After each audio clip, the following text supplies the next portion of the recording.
EP 2มาดูแมวกันต่อ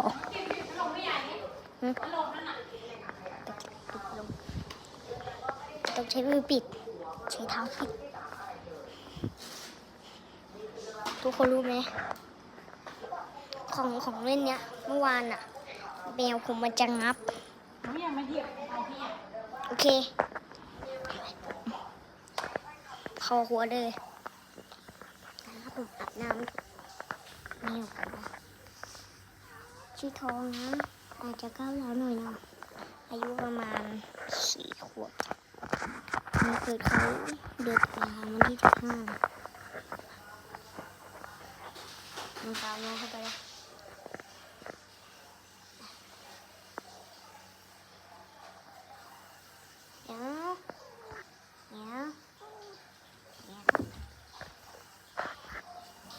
ตกใจหมดถ้าตกใจเม้นบอกผมอีฟ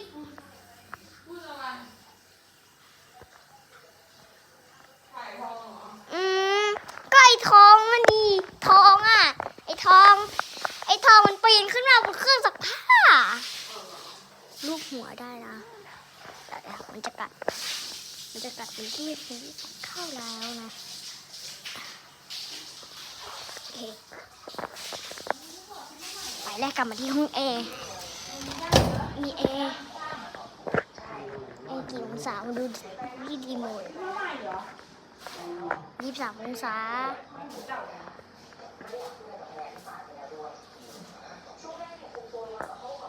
มือมันสั่นขอโทษนะมันสั่นอุ้ยอย่าดื้อมากผมมีอาหารกินด้วยมีอาหารมื้อเช้าเขาก็จะกิน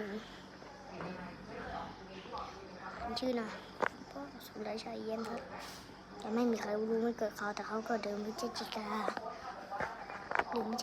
วันที่18 พฤศจิกาปี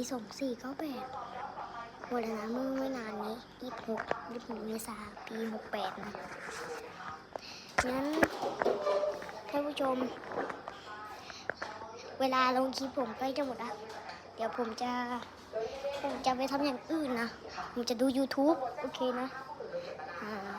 ไม่ต้องบ่นผมหรอกว่าผมอยากมีผู้ติดตามนะ